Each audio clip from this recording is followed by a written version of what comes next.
Share market bye नियन में आपका स्वागत है दोस्तों। आज हम लोग एक शेयर्स के बारे में बात करेंगे जिसका नाम है IDBI बैंक एलटीडी की बात करेंगे। तो इस चैनल में आपका बने रहे क्योंकि लास्ट में इसकी टारगेट प्राइस और स्टॉप लॉस की बात किया जाएगा।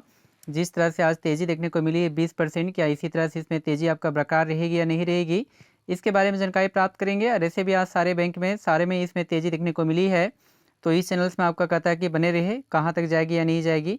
तो आज जैसे ही आपका कहता है कि मार्केट आपका ओपन हुआ था, तो यह भी जो शेयर है करीब करीब 66 के आसपास में आपका ओपन हुआ। उसके बाद यहाँ पे थोड़ा सा तेज़ी जाने के बाद लगातार इसमें सपाट बनाए रखा, लेकिन करीब करीब आने की 2:40 के आसपास में इसमें तेज़ी देखने को मिली और तेज़ी इतना ज़बरदस्त थी कि 20% के आसपास में आने का भी कोशिश किया गया है। हाई की यदि बात करते तो 79 के आसपास से बनाया है, और लो की बात करते तो 66 के आसपास में, और मार्केट कैप भी ठीक ठाक नज़र आती है 83,000 करोड़ के आसपास में। और सबसे बड़ी बात है कि पी रेशियो बहुत कम है, जिसके कारण से बहुत अच्छी इंडिकेट करती है। और लभांश की बात करते हैं तो 2% के आसपास में इंडिकेट करती है, तो लभांश से बहुत अच्छी इंडिकेट कर रही है। और बाउनिक लो की बात करते हैं तो 177 के आसपास में नज़र आती है। और बाउनिक लो की बात करते हैं तो 66 के आसपास में। हम लोग कह सकते हैं कि 80 to 90% के आसपास में आपका कदर रिटर्न्स दिया है, अर्थात 1 लाख का वैल्यू 1,90,000 के आसपास में आने का कोशिश किया गया। कुछ और डाटा के माध्यम से समझने की कोशिश करते हैं। उसके बाद डाटा के बाद हम लोग लास्ट में इसका टारगेट प्राइस और स्टॉप लॉस की बात करेंगे। तो यदि यहाँ 5 डेज के यदि डाटा को चेक करते हैं तो 5 डेज में कुल मिलाकर जो रिटर्न्स देती है, जिसमें 6% का पॉजिटिव रिटर्न्स है। पहले तो यह शेयर खुद 75 के आसपास में था, लेकिन इसमें काफ़ी करेक्शन भी देखने को मिली, और यह करेक्शन इतना ज़बरदस्त था कि 64-66 के आसपास में भी आने का कोशिश किया गया। उसके बाद अचानक इसमें तेज़ी देखने को मिली, 80 के आसपास में भी आने का कोशिश किया गया है।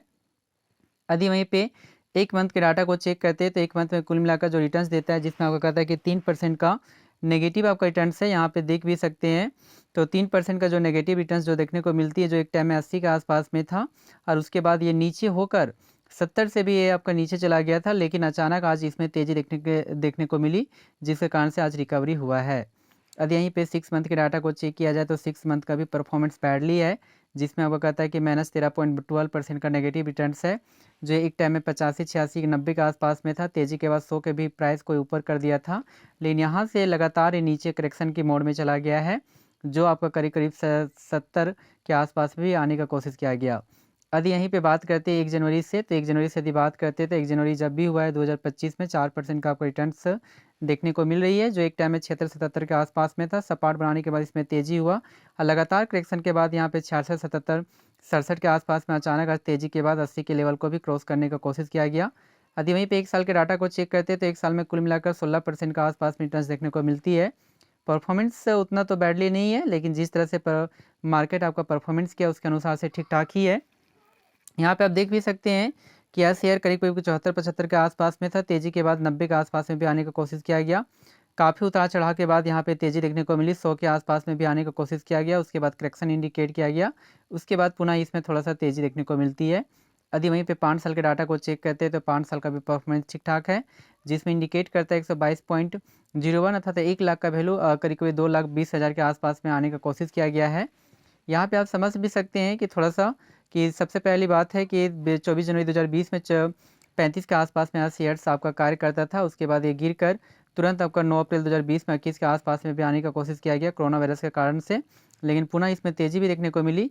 तेज़ी ज़बरदस्त थी तुरंत, और यह आपका बढ़कर तुरंत 3 जुलाई 2020 में कहता है कि 51 के लेवल को भी क्रॉस कर दिया था, लेकिन उसके बाद फिर करेक्शन देखने को मिली, और करेक्शन गिरकर 31 के आसपास में भी आने की कोशिश किया गया 8 जनवरी 2021 में।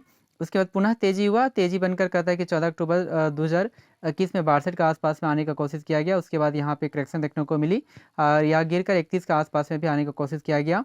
उसके बाद ज़बरदस्त इसमें आने की यहाँ से जो तेज़ी लगातार आपका मिलती जा रही है, लगातार इसमें तेज़ी बरकरार रही, और 100 के लेवल को ईजी से क्रॉस कर दिया उसके, लेकिन 100 के लेवल को जैसे यहाँ पे टच किया गया है, और इसी 100 के प्राइस से यहाँ पे नीचे थोड़ा सा डाउनवर्ड की ओर इंडिकेट किया गया है। तो हम लोग इसकी टारगेट प्राइस और स्टॉप लॉस की बात कर लेते हैं। तो यदि इसकी टारगेट प्राइस की यदि बात किया जाए तो यहाँ पे देख सकते हैं कि यहाँ पे रेजिस्टेंस क्या कार्य करेगा। तो रेजिस्टेंस जिसमें आपका कार्य करना था वो रेजिस्टेंस पे फ़िलहाल तो आपका कार्य कर ही रहा है, और यहाँ पे देख सकते हैं कि बार बार जाने के बाद यहाँ पे उतार चढ़ाव हो सकता है। तो 80 के लेवल का आसपास ही रेजिस्टेंस था, लेकिन यदि इस प्राइस को यदि तोड़ देती ईजी से, तो हम लोग कह सकते हैं कि ईजी से इस प्राइस के लेवल के आसपास में भी आने का कोशिश करेगा। जिसका टारगेट जो प्राइस है ज़्यादा नहीं लेकिन फिर भी 85 के आसपास में आपका बनकर आती है फ़िलहाल के लिए। तो हमारा टारगेट प्राइस जो है 85 के आसपास में। और यदि यहीं पे इसकी हम लोग बात करते हैं स्टॉप लॉस की बात किया जाए तो यहाँ से यदि यह शेयर गिरती है तो जो सबसे जो निचला जो प्राइस लेवल जो बनाया है इस प्राइस तक आपका कहता है कि पहुँचने का आपका कहता है कि कोशिश कर सकता है, 66 के आसपास में इंडिकेट कर सकता है इस लेवल में। तो हमारा जो स्टॉप लॉस जो आपका बनकर आता है वो 66 के आसपास में बनकर आती है।